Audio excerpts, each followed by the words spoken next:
갈라디아서 6장 7절에서 8절 말씀. 스스로 속이지 말라.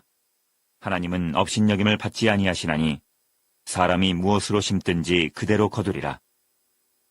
자기의 육체를 위하여 심는 자는 육체로부터 썩어질 것을 거두고 성령을 위하여 심는 자는 성령으로부터 영생을 거두리라. 여러분, 습관은 우리가 그 순간에 선택하는 것이 아니라 매 순간 선택하는 것으로 이루어지는 거예요. 그게 습관이에요.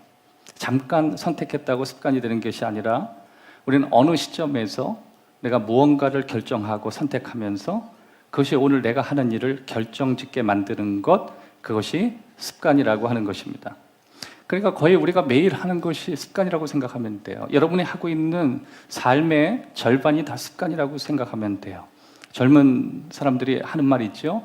내 삶에 루틴이 있다. 맞습니다. 그 바로 루틴이 습관이라고 하는 것입니다.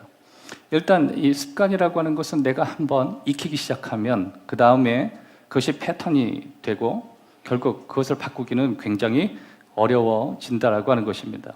습관은 자동 조종 장치와 같아요. 일단 습관이 한번 만들어지면 만들기까지가 어려운 것이지, 일단 습관이 내 삶에 들어오면 그 습관이 자동적으로 나를 움직이게 되고 내 삶의 방향을 결정짓게 되고 그렇게 습관에 따라서 내가 움직이게 되는 것입니다. 그래서 뇌를 연구하시는 분들이 그런 얘기를 해요. 보통 이 습관이라고 하는 것은 우리 뇌에서 만들어지는 그 기억력에 그것이 계속 패턴화가 되면서 그것이 한번 입력되게 되면 우리가 별로 의식하지 않아도 그 습관이 우리를 끌어간다, 뭐 그런 것입니다. 소위 이 습관이라고 하는 것을 청킹이라고도 해요. 청킹이 뭐냐면 한 번 들은 것은 잊어버리지 않는다, 막 그런 거예요.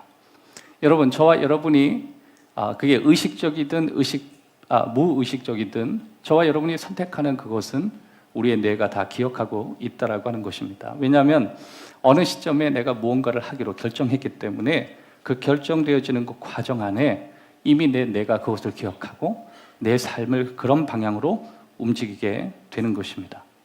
마치 그것은 우리가 단어를 결정짓는 것하고 같아요. 우리가 어떤 단어를 연상하면 문장이 떠오르죠. 결국 우리가 문장을 연습한다는 것은 그 단어가 내 삶에 들어오게 되는 연습을 하는 것과 같다라고 하는 것입니다. 어학연수를 하는 많은 사람들이 단어를 외우지만 동시에 문장을 공부하는 이유도 거기서 있는 거예요. 처음에는 의식적으로 여러 번 반복을 하는데 그게 잘 익히게 되면 그 다음에 나도 모르게 무의식적으로 나오게 되는 것입니다. 그것을 뭐라 그러냐면 청킹, 그렇게 얘기하는 거예요. 어릴수록 어학에 집중하는 이유가 바로 거기에 있죠. 어릴 때 그것이 한번 입력이 되면 아이들은 의식하지 않아도 자연스럽게 나오는 것입니다. 근데 어른이 돼서 공부를 하면 좀 힘들죠. 왜냐하면 모든 것이 의식에서 나오기 때문에 그렇다는 것이죠. 묶는 것도 마찬가지예요. 여러분, 우리가 셔츠에 오늘 아침에 와이셔츠를 아마 입으신 분들이 계실 거예요. 와이셔츠를 입을 때 처음에는 그 잠그는 것이 굉장히 힘들어서 이렇게 하나하나 의식하면서 셔츠를 묶는 그런 일을 하셨을 거예요. 근데 시간이 지나면 내가 맨 위부터 묶겠다는 생각을 하지 않아도 자연스럽게 되는 거예요. 심지어 내가 몇 개의 단추를 묶었는지조차 기억하지도 못하는 거예요. 그 이유가 뭐예요? 루틴이 생겨서 그런 거예요. 운전도 마찬가지예요. 여러분, 저거 처음에 운전할 때 이게 초보 운전이 힘든 게 본인이 앞을 바라보면서 운전하면서도 자신이 운전하는 거 잘 몰라요. 그래서 옆에 있는 사람을 피곤하게 합니다. 나 똑바로 가고 있어, 이걸 물어요. 저도 처음에 운전할 때 옆에 있는 사람이 막 불안해해요. 내가 분명히 앞을 바라보고 운전하는데 내가 정말 똑바로 가고 있는지를 내 자신이 확신을 못하는 거예요. 우리가 운전 배울 때 그렇게 얘기하죠. 오랜 연수가 필요하다고. 바로 그래서 그런 거예요. 오래 연수를 받게 되면 그것이 의식하는 운전이 아니라 무의식에서 운전하기 때문에 그렇습니다. 여러분, 초보 운전할 때는요, 핸들을 잡고 앞만 가는 것만으로도 식은땀이 막 흘려요. 아마 초보 운전 하시는 분들, 그분들 차를 잘 타고 싶지 않을 거예요. 왜냐하면 그 초보 운전에 차를 탄다는 것 자체가 스트레스예요. 심지어 어떤 사람은 나는 생명을 담보로 네 차에 타고 싶지 않다, 그렇게 얘기하기도 해요. 그런데 익숙한 분의 차를 타게 되면 가끔 위험한 행동하는 것도 보게 되죠. 처음엔 운전하는 것만으로도 대단하게 생각을 했는데 시간이 흐르니까 이제 운전하면서 전화도 받고 심지어 카톡을 하고 유튜브까지 시청하시는 분이 계셔요. 근데 그것이 그에게 힘들지 않은 가장 큰 이유는 뭐예요? 루틴이 생겨서 그래요. 패턴이 생긴 거예요. 뇌는 기억하고 있어요. 여러분 이제 월요일이 되면 직장 생활을 하실 거예요. 주일이 되면 교회로 가게 될 것입니다. 여러분이 쉴 때 쇼핑을 가든지 찜질방을 가시든지 아니면 여러분이 놀고 싶은 곳으로 또 만나고 싶은 사람에게 가는 거예요. 두뇌는 알고 있어요. 한번 따라 합시다. 두뇌는 알고 있다. 쇼핑을 좋아하시는 분들은 계속 이 사람은 쇼핑을 갈 것이라고 이미 머리를 정해져 있고, 또 여러분의 두뇌, 어떤 사람은 내게 쉬는 날에는 책을 보겠다라고 하면 두뇌는 쉴 때 책을 본다는 거 알고 있고, 소파에 기대는 분은 소파에 기댈 거라고 알고 있고, 뇌는 다 기억하고 있다라고 하는 것입니다. 그게 뭐냐면 루틴이에요. 왜 하나님께서 우리에게 루틴을 주시냐면 운전도 그렇고 직장도 그렇고 우리의 사는 삶의 라이프를 일일이 다 처음부터 끝까지 기억 속에 놓으면 우리의 기억이 과부하가 생기기 때문에 그래요. 그래서 우리 삶의 효율적인 것을 위해서 하나님이 우리 삶의 습관으로 넘기게 하시고, 또 인생의 아주 중요한 일은 습관에서 처리할 수 있도록 하나님이 우리에게 주신 축복 가운데 하나라고 하는 거예요. 인생의 질을 높이기 위해선 습관의 질을 높이는 거예요. 내 인생은 습관이 결정해요. 이건 우리가 잘 알고 있는 내용이에요. 따라합시다. 내 삶의 질은 습관의 질에 좌우된다. 그러니까 결국 저와 여러분이 매일 행하는 50%의 일이 우리의 습관을 만들어내는 거예요. 그러니까 우리 삶의 많은 영역 가운데 내 습관을 업그레이드하는 게 인생의 치열한 싸움이 되어야 되는 거예요. 여러분 이제 우리가 2월달 중반을 들어섰죠. 이제 10페이지가 남았고 아직 11페이지 우리가 살아가고 있습니다. 우리가 살아가면서 치열하게 싸워야 되는 그 씨름 가운데 하나는 내가 가지고 있는 삶의 습관을 업그레이드하는 문제예요. 여러분에게 도전하고 싶어요. 11번의 시간이 아직 여러분에게 많이 남아 있습니다. 여러분이 가지고 있는 좋은 습관을 업그레이드 하십시오. 여러분이 가지고 있는 하나님께서 주시는 훌륭한 여러분의 삶의 질을 높일 수 있는 습관의 질을 업그레이드 하십시오. 여러분의 자녀의 삶의 습관을 업그레이드하는 축복을 그에게 제공하는 습관들이 있어요. 가정 안에서도 이루어지고 교회 안에서도 이루어지고 대화 가운데 이루어지고, 심지어 저와 여러분이 살아가는 삶의 여러 루틴 가운데 누군가 함께하는 그 공존하는 곳에서 요 근래 만들어준 새로운 습관 같은 것이 있습니다.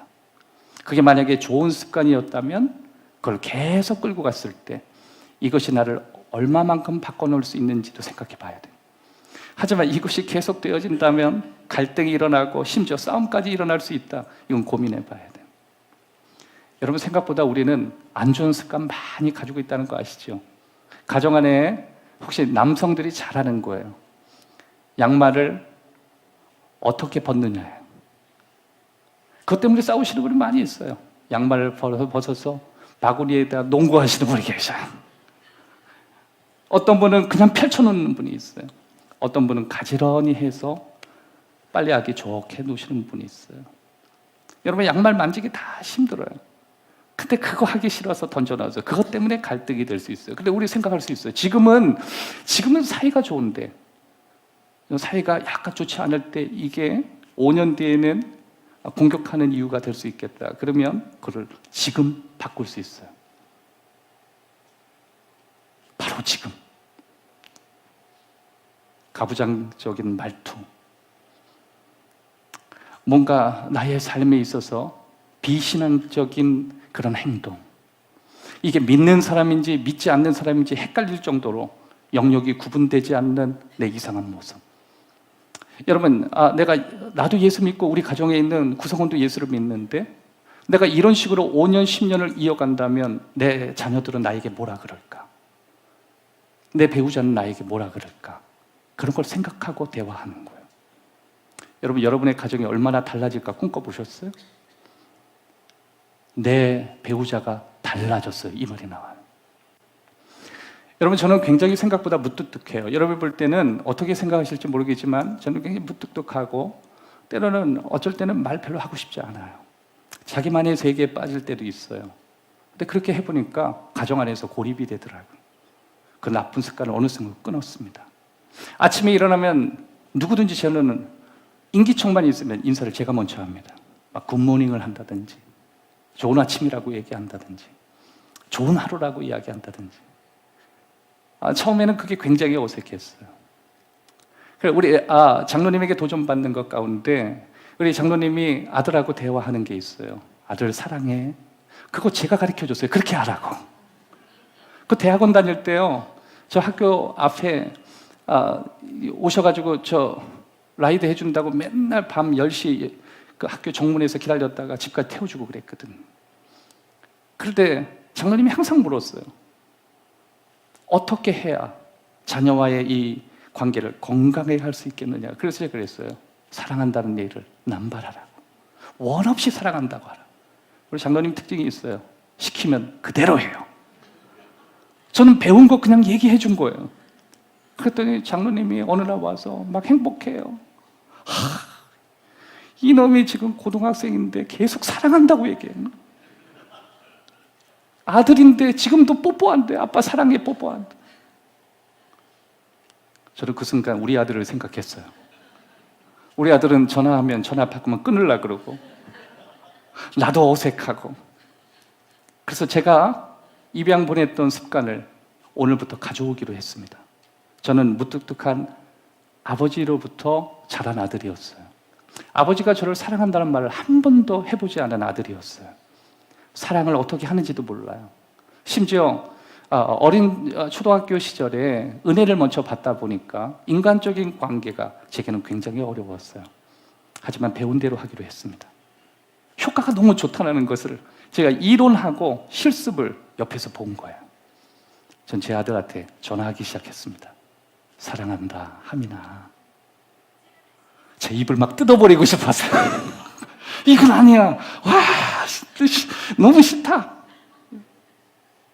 그러니까 처음에 우리 아들이 그러더라고요. 네? 네? 그러더라고요. 이게 원조가 나야. 하빈아, 사랑해. 사랑해. 원 없이 해보자. 그래서 그것도요, 계속 하니까 되더라고요. 지금은 전화하면 제가 먼저 전화할 때도 있고, 뭐 여전히 남성과 남성이 사랑한다는 건 정상적인 건 아니잖아요. 그럼에도 불구하고 사랑한다고 노력합니다. 그런데 달라지는 거 하나가 있어요. 이 아이도 바뀌더라고요.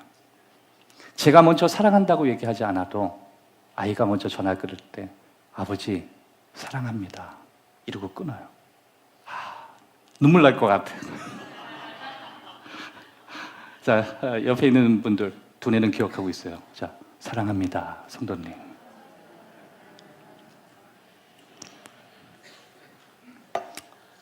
그런 생각이 들어요. 저도 아직 더 인생을 살아야겠지만 우리가 살면 얼마나 더 살 거며 우리 옆에 있는 자녀들이 있어야 얼마나 더 있을까요? 사랑이라도 원 없이 하자. 그래서요, 사랑한다고 해요. 옆에 있는 사람은 사랑한다고 해요. 오늘도 사랑한다고 해요. 내일도 사랑할 거라고 얘기해요. 지금 갑자기 사랑에 너무 꽂혀가지고 다음 얘기를 못 나가고 있는데요. 갈라디아서 6장 7절 이하의 말씀, 스스로 속이지 말라. 하나님은 업심여김을 받지 아니하시나니 사람이 무엇으로 심든지 그대로 거두리라. 무엇이든지 거두리라. 심으면 거두리라. 이 이야기가 뭐라고 생각해요? 우린 개인적으로 하나님께 뭔가 드렸을 때 거둔다라는 개념에 특화되어 있어요. 예, 맞아요. 우리가 뭔가 심고 누군가에게 뭔가를 준다는 것은 내 인생에 심는 것과 같아요. 그러나 꼭 그런 것만으로 우리에게 설명하지 않아요. 우리 인생의 절반인 습관을 심는 거예요. 내 인생의 절반을 무엇을 심느냐에 따라서 우리는 거두게 될 것이다. 이건 하나님이 만드신 수학의 원리예요. 너는 무엇을 심든지 거두게 될 것이다. 여러분, 그래서 어릴 적에 학습으로 심는 사람은 나이가 들수록 무언가를 거두게 되잖아요. 여러분의 삶의 습관을 지금이라도 단기적인 습관, 더 나아가서 장기적으로 바라보는 습관이 무엇이든지 그게 길면 길수록 좋은 것은 원래 오래 걸리는 거거든요. 여러분 벼농사는 1년에 한 번 거두지만요, 인삼 이런 건 6년 있어야지 제대로 거둬요. 저와 여러분이 지금 당장에 눈앞에 보여지지 않고 느껴지지 않는 그런 습관들, 그런 습관을 멀리 바라보고 계속 꾸준히 나가면 그건 정말 내 인생에 후회 없는 결정이 될 것입니다. 8절을 인용하면 자기의 육체를 위하여 심는 자는 육체로부터 썩어질 것을 거두고 성령을 위하여 심는 자는 성령으로부터 영생을 거두리라. 여기에서 자기의 육체를 위하여 심는 자 그랬어요. NLT 버전은 뭐라고 이야기하냐면 본성을 위하여 심는 자예요. 본성이 뭐예요? 가공되지 않은 거. 여러분 우리 삶에 태어난 그대로 사는 것은 이건 정말 위험한 거예요. 저와 여러분이 가지고 있는 삶의 태어난 모습 있죠? 하나도 달라지지 않은 모습. 가끔 그래요. 나는 이게 원래 그 모습이라고. 그거 위험한 모습이에요. 나는 원래 이 성격이라고. 그거 위험한 성격이에요. 나는 원래 내가 이런 걸 좋아한다고. 그 원래라는 말이 아주 위험한 말이에요. 사람은 가공돼야 돼요. 사람은 바뀌어져야 돼요. 그러니까 심는다라고 하는 건 내가 지금 좋아하지 않아도 이것이 내게 도움이 된다면 그걸 심는 것이고, 이게 내가 너무 좋아도 내게 도움이 되지 않는다면 버리는 것입니다. 그게 성령으로 심는 거고 본성으로 심는 자의 모습인 것입니다. 바울은 우리에게 농부의 모습으로 우리가 살아가는 삶의 습관에 대해서 설명해요. 하나님이 정하신 법칙이 있대요. 그게 만물의 법칙이래요.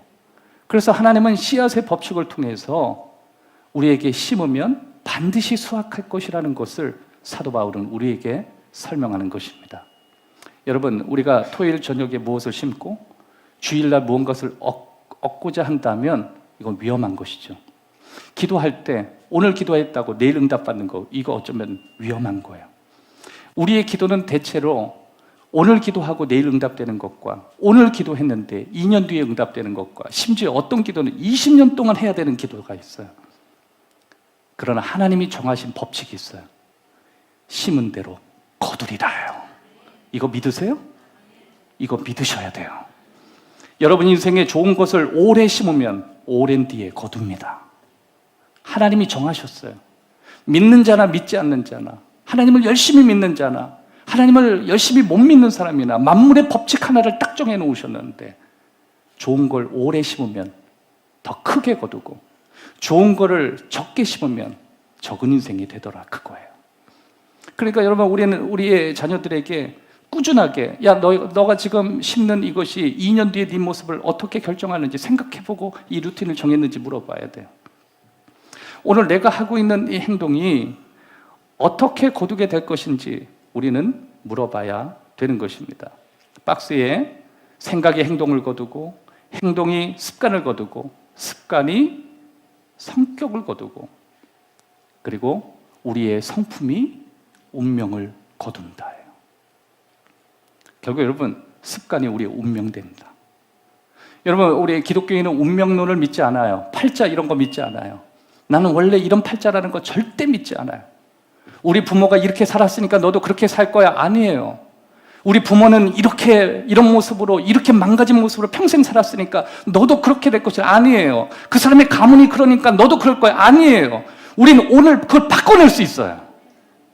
오랫동안, 때로는 청소년기, 더 나아가서 청년의 동안 우리는 나쁜 습관이 우리를 굉장히 어둡게 만들고 힘들게 만들었지만, 힘들겠지만 그걸 끊어낼 수 있어요. 그래서 우리의 삶이 바꿔지게 만들어요. 전혀 다른 사람이 돼요. 다른 가정이 돼요. 여러분, 그래서 우리 기독교인들은요, 하나님의 놀라운 은혜를 경험하고 사는 거예요. 어떻게 저런 환경이 바뀌었냔 말이에요. 어떻게 저런 가문에서 바뀌었냐. 그러니까 여러분, 우리가 많이 발견하잖아요. 창녀의 가문에서 메시아인 예수 그리스도가 나오게 만들었다. 이유가 뭐냐? 하나님의 은혜더라, 이거예요. 여러분, 예수님의 족보를 한번 올라가 보세요. 예수님의 족보는 좋은 족보가 아니에요. 그게 우리의 희망이라니까요. 우리는 좋은 가문에서 좋은 사람이 나온다. 맞아요. 그런데 왜 그게 맞는지 아세요?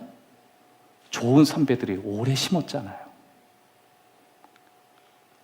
여러분 2대째, 3대째, 4대째 여기에서요 신앙생활 중간에 막 흐트러지고 이런 거 말고 그냥 꾸준하게 믿음에 묵묵히 그 길을 가고 헌신의 길을 갔던 그 가문을 보잖아요. 자녀 잘 됩니다. 무슨 일이 있어도 잘 돼요. 이유가 뭔지 아세요? 심었거든요. 심었어요. 기도로 심었고 헌신으로 심었고 뭔가 눈물 나면서 끝까지 심었거든요. 하나님 약속하셨어요. 거두게 될 것이다. 저는 목회할 때 가장 부러웠던 것이 부모님들이 재산을 가지고 있거나 뭐 명예를 가지고 있거나 그런 거 하나도 부럽지 않았어요. 기도하는 부모예요. 영적인 부모예요. 하나님께 나아가서 내 삶에 앞으로 보여지지 않는 이 새싹과 같은 내 인생을 갖고 하나님 앞에 울부짖는 대신 하나님 앞에 나오는 그런 부모들이 그렇게 부러웠어요. 제 친구 중에 그런 부모들 자녀들은요 지금 다 대학 교수돼 있고 지금 다 심지어 하나님이 쓰시는 귀한 사람으로 다 돼 있어요. 오늘 하나님은 우리에게 아름다운 습관으로 세워질 수 있도록 우리가 그렇게 선택하기를 원하시는 것입니다. 하나님이 우리에게 주시는 모든 비전은 다 미래 시제로 되어 있어요. 다 미래예요. 줄 것이다. 될 것이다. 그렇게 하게 될 것이다. 그런데 그 모든 것에 우리에게 선택을 주셨거든요. 네가 이렇게 하면 당연히 그렇게 될 것이다. 네가 그렇게 해야만 반드시 네가 그것을 얻게 될 것이다. 그게 다 뭐예요? 다 습관에 대한 거예요. 또 한 가지가 있습니다. 내가 심고 실천해야 될 건강한 습관은 무엇인지 질문해 봐야 돼요. 내가 무엇을 심어야 될 것인가요? 난 지금의 내 삶을 업그레이드하기 위해서 좋은 습관을 어떻게 실천해야 될지, 또 새롭게 내가 무엇을 심어야 될지 고민해 봐야 돼요. 여러분 혹시 신앙생활 하는데 유튜브는 많이 보시는데 성경을 한 장도 안 보셨다면 여러분 한번 그런 습관을 심어 보시는 건 어때요? 내가 하루에 하늘에 벼락이 쳐도 성경 2장은 읽어보겠다. 심지어 내가 성경 한 장을 안 읽으면 곡기를 끊겠다. 그런 건 안 하시기를 바라요. 난 여러분들이 죄짓기를 바라지 않아요. 여러분들이 할 수 있는 그 습관들, 새롭게 가져와야 되는 습관들, 이 습관을 오래 가져가면 하나님 너무 기뻐하시겠다. 이 습관 우리가 오래 가져가면 내 인생에 비전이 있겠다. 그런 습관을 생각해 보세요. 목사님, 저는 이미 나이가 많이 됐습니다. 나이가 많으면 많을수록 신중한 습관을 결정짓고 그리고 아직도 가져야 될 습관들이 많이 있어요. 100세를 살아보니라는 책을 보면요, 그걸 아침에 일어나서 잠자기까지 자기의 건강한 습관을 꾸준히 가져오셨더라고요. 그러니까 여러분, 우리는 우리 주위에 자신의 습관을 업그레이드하기 위해서 계속 무언가를 업데이트하고 계속 무언가를 실천하면서 지금보다 훨씬 건강하고 지금보다 훨씬 뛰어난 그런 삶을 사는 사람이 우리 주위에 많이 있다라고 하는 거예요. 그러기 위해서 저와 여러분들이 어떤 습관을 어떻게 심을 것인지 한 3가지로 구절을 여러분 밑에 달아 놓았습니다. 디모데전서 4장 7절이에요. 망령되고 허탄한 신화를 버리고 경건에 이르도록 내 자신을 연단하라. 여기 연단이라고 하는 NIV의 영어를 보면요, 트레이닝이라고 나와요. 여러분이 알고 있는 훈련이에요. 한번 따라합시다. 경건에 이르도록 내 자신을 연단하라. 그래, 이 말씀 뭐냐면 경건한 사람이 되도록 너 자신을 훈련하라는 거예요. 네가 경건한 사람이 될 수 있도록. 여러분 하루아침에 갑자기 은혜를 받고 경건한 사람이 되지 않아요. 여러분이 오늘 집사가 됐다고 내일 뭐 갑자기 여러분이 대단한 믿음의 사람이 되는 게 아니에요. 꾸준히 훈련해야 돼요. 꾸준히 노력해야 돼요. 바울 시대의 운동은요, 여러분이 알고 있는 그리스인들에게 주어진 올림픽이라고 하는 거예요. 전 세계에 있는 사람들이 그 대회를 열망하면서 오게 돼요. 그런데 사도 바울은 그 운동에 대해서 고린도전서에 그것에 대해서 이렇게 썼습니다. 달리기를 원하는 사람은 모든 것에 자기를 절제하더라. 사도 바울이 고린도 교인들한테 내 자신을 훈련하라, 경건에 이르기를 훈련하라, 이런 개념들을 아들 디모데에게 설명을 할 때 머릿속에는 그리스인들이 올림픽 대회에 나가기 위해서 준비했던 모습을 떠올렸을 거예요. 여러분, 여러 가지 문서에 보면요, 이 아테네 올림픽에 나가려고 당시에도 사도 바울 시대에도 그 대회를 나가려고 하면요, 계약서를 썼대요. 계약서는 뭐냐면 10달 동안 나는 혹독한 훈련에 내 자신을 드리겠다요. 그 계약서를 써야만 아테네 올림픽에 나갈 수 있도록 허락해 준다는 거예요. 그런데 놀라운 사실은 10달이 끝나고 나서 그 사람들은 엄청나게 바뀌어 있다는 거예요. 완전 근육질로 바뀌게 되고, 심지어 어마어마한 어려운 압력들을 그 사람들이 다 견디다라는 거예요. 이건 그들이 자기의 삶을 제한된 시간에 놓기로 결정한 거예요. 10달 동안은 내 삶을 다 뒤로하고 거기에 집중하겠다는 거예요. 여러분, 저는 검단 행복한 교회에 대해서 여러분에게 말하고 싶은 내용이 있어요. 저는 검단 행복한 교회가 바로 이 트레이닝 센터라고 봐요. 헬스장이 아니라 영적인 훈련 센터라고 생각해요. 심지어 때로는 교회는 병원일 수 있다고도 생각이 됩니다.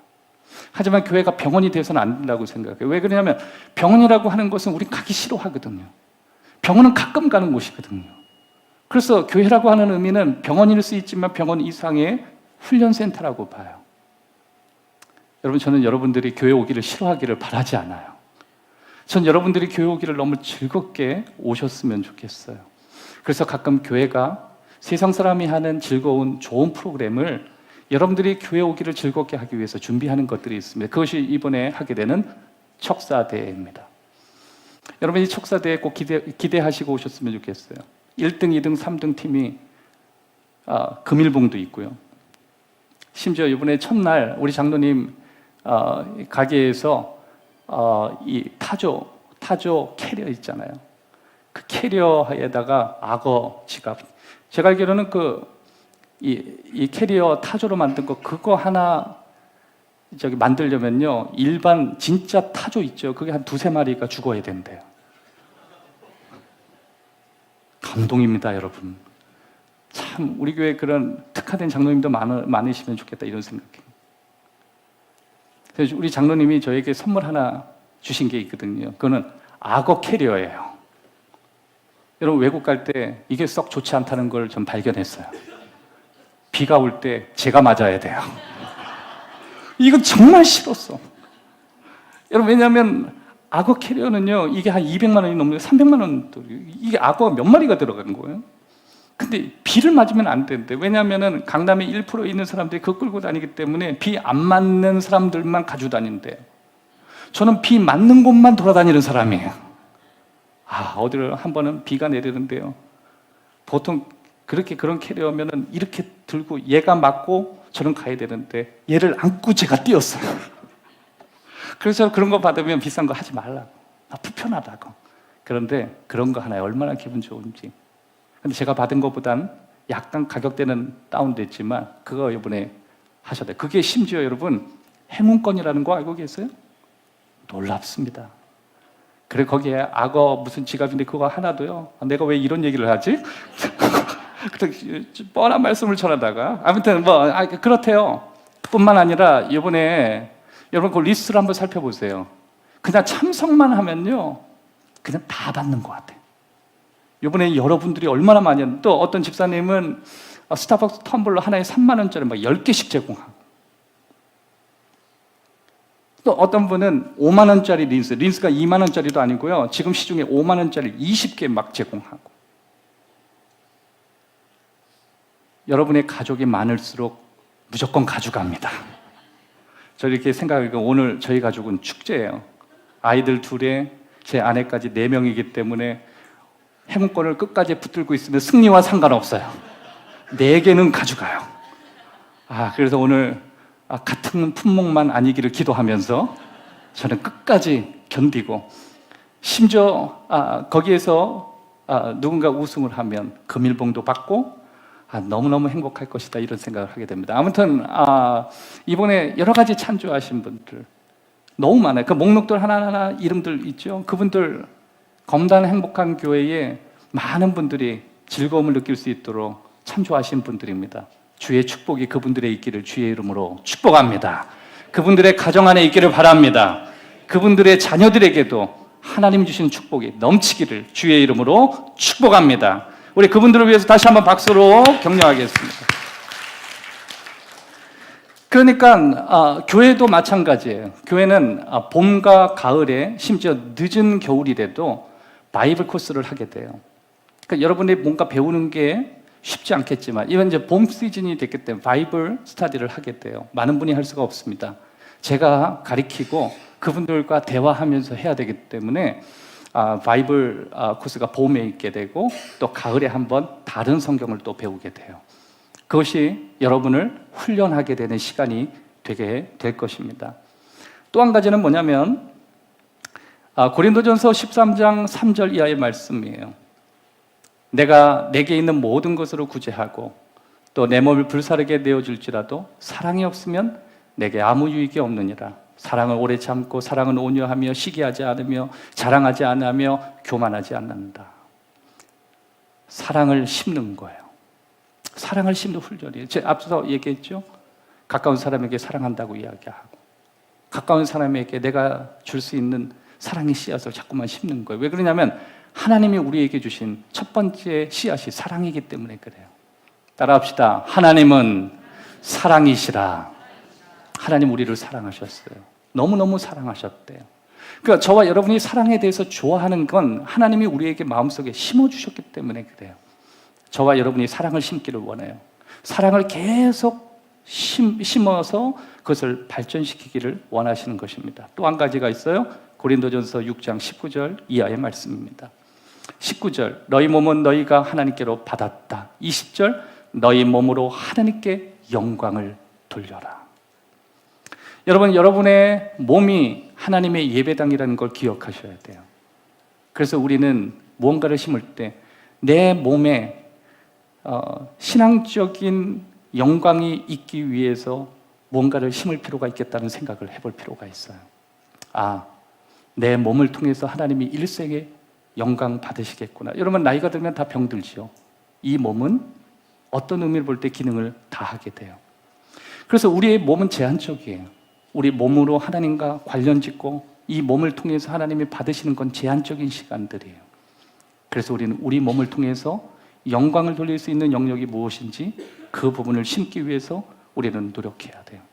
동시에 우리가 살아가면서 우리 육체적인 훈련을 통해서 어떻게 하나님이 영광 받으실까에 대해서 고민하게 되는 거예요. 그래서 우리는 우리 육체를 막 굴리지 않아요. 조심스럽게 굴어요. 왜냐하면 우리 육체는 하나님의 은혜를 담기 때문에 그래요.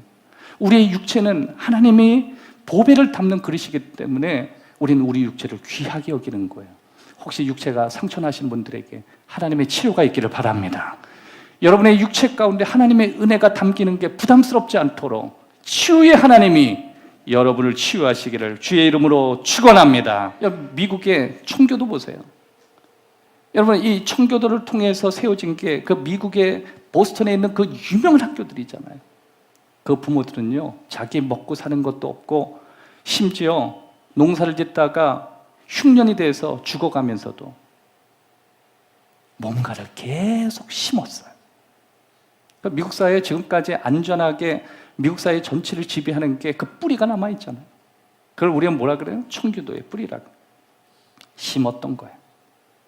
그래서 우리는 지금보다 하나님의 나를 향해서 우리 가족을 향해서 내게 남겨져 있는 내 삶에 대해서 하나님의 그림이 항상 못 미치는 결정들만 했으니까 두뇌는 그걸 알고 있어요. 너는 그렇게 수준 이하로 살아도 충분하겠다 생각하는 거예요.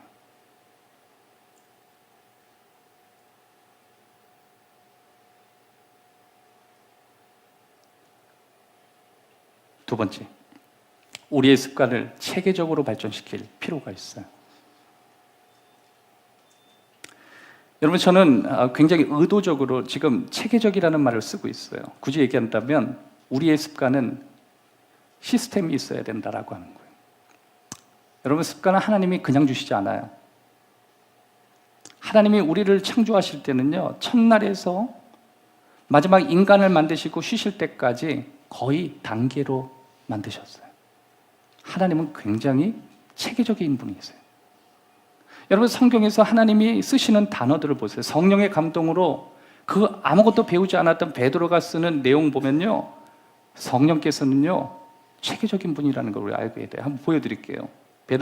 베드로후서 1장 5절에서 7절이에요. 이 말씀은 여러분과 같이 읽기를 원합니다. 다 같이 읽겠습니다. 시작. 그러므로 너희가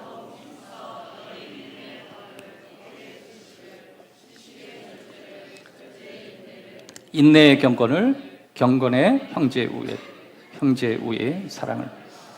여러분 5절에서 7절까지 단어는 일단 기억하지 마시고 한 단어 뒤에 다른 단어가 나오고 다른 단어 뒤에 그 다음 단어가 나온다는 걸 알 수 있죠. 그냥 신앙 성장하라가 아니에요. 하나님 우리에게 어떤 스테이지를 계속 주고 계세요. 어떤 스텝을 자꾸만 주시는 거예요. 여러분 공부도 마찬가지죠. 덮어놓고 열심히 한다고 되는 게 아니라 체계적으로 잘할 수 있는가가 그의 성장에 아주 중요한 거예요.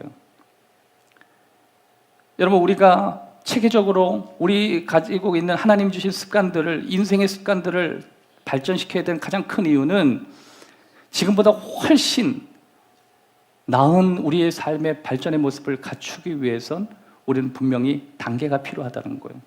특별히 여러분 뭔가 결심이 생기시는 분들, 벌써 1월이 지나가고 2월 반이 지나가는 시점에 여러분이 어떤 결심이 있다라고 한다면 다짐은 이제 끝났으니까 내 단계를 어떻게 잡아야 되는지를 한번 살펴볼 필요가 있어요.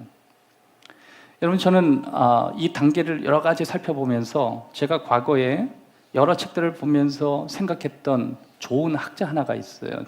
기독교 학자는 아닌데 일반 학자예요. 그 사람이 쓴 책 가운데 원자적 습관이라는 책이에요. 여러분 저는 믿지 않는 사람이 쓰는 책도요 하나님의 원리를 풍성하게 담고 있다는 데 의심하지 않는 사람이에요.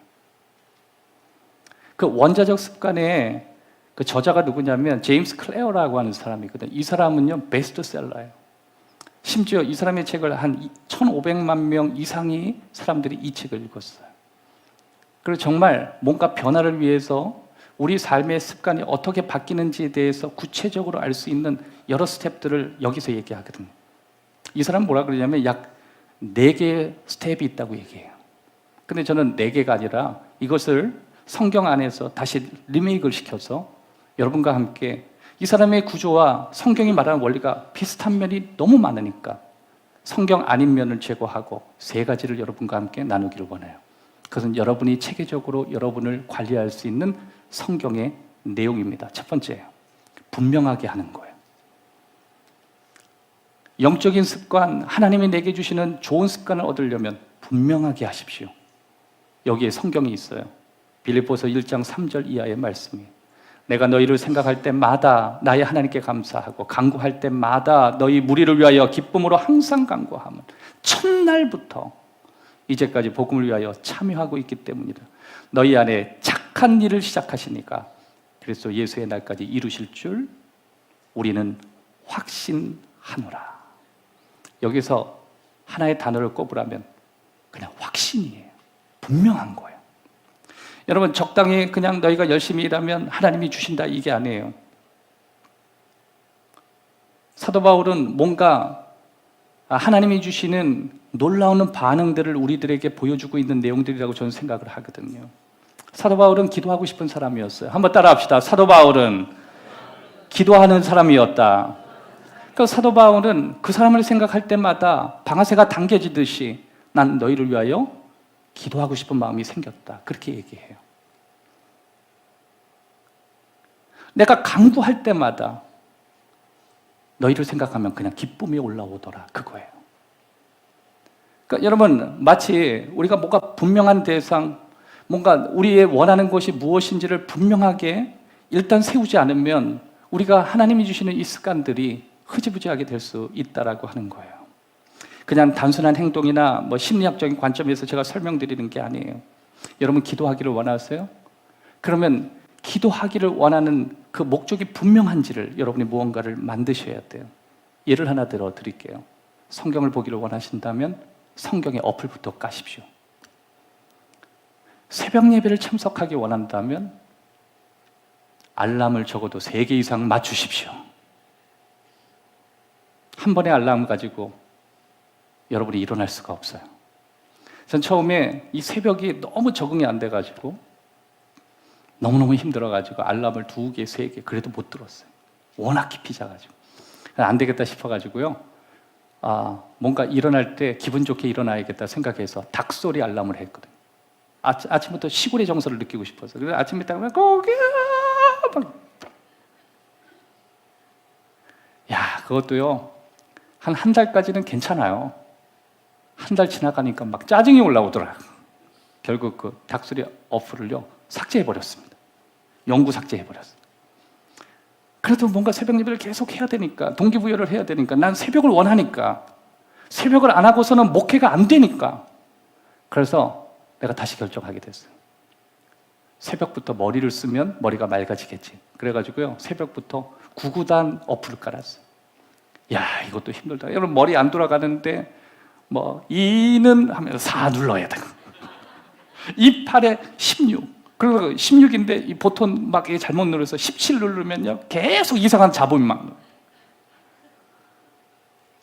상태가 좋을 때는요 한 발에 맞춰서 역시 좋아했는데, 상태 안 좋을 때는요 엄한 숫자 누르고 그거 그냥 한 번에, 이거 아웃도 안 돼. 그건 아웃도. 정답을 맞히기까지는 막 부르르 떨고 소리를 내고 막 그러고. 결국 그것도 삭제해버렸어요. 그다음 알람을 3개. 지금도 저는 새벽을 위해서 알람을 한 3개, 4개 계속 맞춰요. 그러니까 시간별로 알람을 계속 맞춥니다. 왜냐하면 내가 뭔가 분명하게 이것의 목적을 뒀다고 스스로에게 인식시키려고 하는 거예요. 여러분 만약에 성경을 읽기를 원한다면 그 어플을 깔고, 그래도 더 적극적으로 읽기를 원한다면 여러분 침대 옆이나 아니면 스탠드 밑이나 여러분이 제일 먼저 가는 주방 옆이나 어디든지 성경을 갖다 두십시오. 여러분이 자주 보는 이 앱이나 이런 거 다 지워버리고 성경을 최우선으로 두십시오. 좋은 성경의 어플이 있을 때마다 업데이트를 시키십시오. 여러분이 만약에 찬양하는 삶을 살기 원한다면 복음성과 리스트를 여러분의 삶의 최고로 어플을 까십시오. 분명하셔야 돼요. 내가 무엇을 원하는지. 그러니까 여러분, 저와 여러분의 삶이 영적으로 습관을 갖는 거 그게 썩 좋아하는 사람이 아니라는 걸 가끔 우리가 선택하는 것을 통해서 우리가 알 수 있는 거예요. 아주 의도적으로 분명하게 하는 것입니다. 또 한 가지가 있어요. 매력적이어야 해요. 사람은요 올바른 욕구를 하나님이 주셨거든요. 우리는 욕구가 없기 때문에 응답이 없다. 야고보 사도는 그렇게 얘기했습니다. 응답의 욕구가 있어야 응답을 받을 수 있다. 구하는 욕구가 없는데 너의 삶이 얻을 수 있는 게 무엇이냐? 너희가 얻지 못하면 받고 싶은 욕구가 없기 때문에 그 말씀을 하시는 거예요. 여러분이 정말 기도하기를 원하시면 기도하는 분위기 속에 여러분 몸을 던지십시오. 거기에 좋은 예가 있어요. 살 빼고 싶어 하는 누군가가 있었는데 냉장고를 자주 연다는 건 뭐예요? 살찌는 확률이 높아진다는 거죠. 냉장고를 열 때 흉측한 그림이나 그런 거를 냉장고 안에 넣었대요. 탁, 뭐야? 그래서 다 닫았대. 그런데 그것 때문에 넣었지. 그 다음에는 그게 뭔가 이렇게 만성이 돼가지고 하는데 나중에 체크해 보니까 그래도 줄더래요. 횟수가 줄어드니까.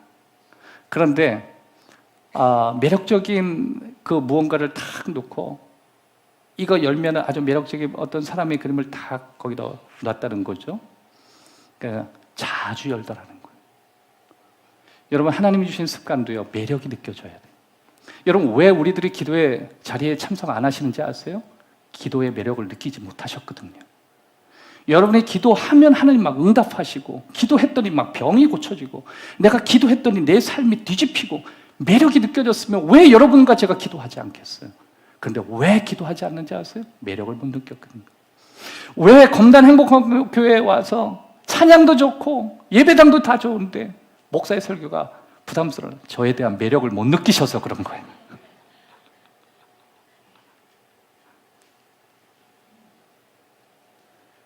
물론 그 매력은 이성적인 매력을 말하는 게 아닙니다. 하나님 말씀이에요. 여러분 제 설교도 누가 그래요? 계속 듣다 보면 빠져들어간대요.